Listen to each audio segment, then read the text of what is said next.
hero. He's got clout. The web of life.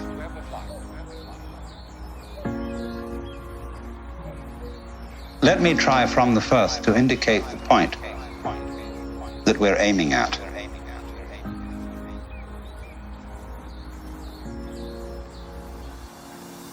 The point is this, that human consciousness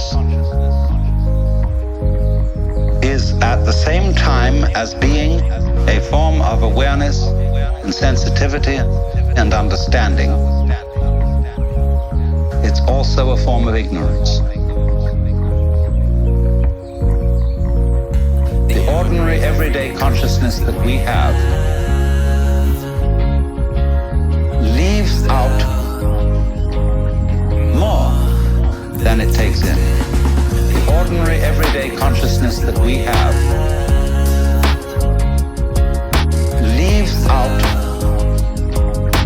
more than it takes in.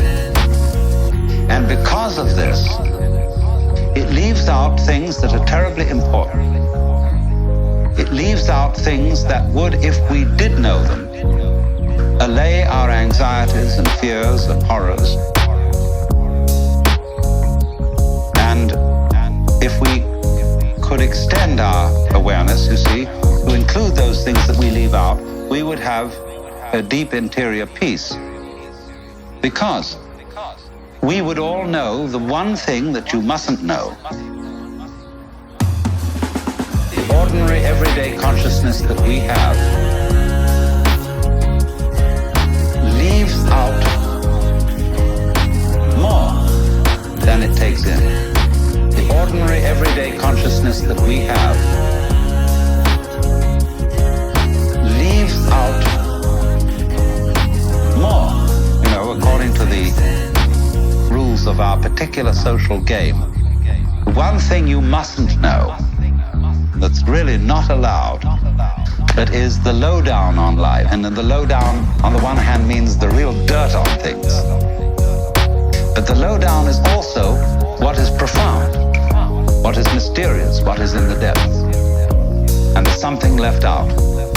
And our everyday consciousness screens this out in the same way that when you say you have weaving, you have, say, on this rug here in front of us, when the black finishes here, the black threads will go underneath and then appear again over here, then they'll go underneath the white and then they'll appear again over here, so that the back will be the obverse pattern of the front.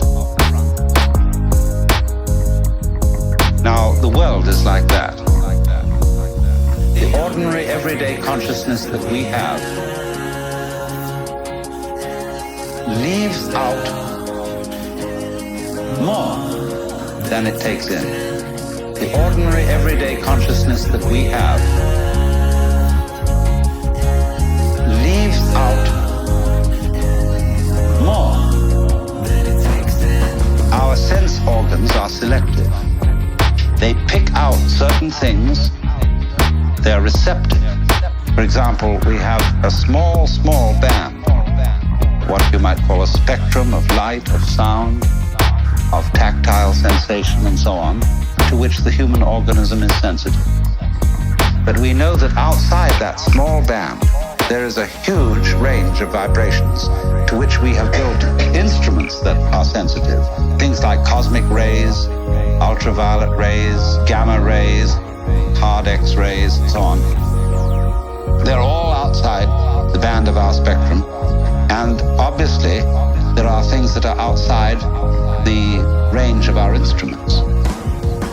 We may build new instruments someday which will evoke, bring into our consciousness other orders of vibration altogether, but yet, as yet, we don't know about. So you could imagine, you see, the universe is a vast system of vibrations and has infinite possibilities. The ordinary everyday consciousness that we have leaves out more than it takes in. The ordinary that we have leaves out more. The ordinary everyday consciousness that we have leaves out more than it takes in. The ordinary everyday consciousness that we have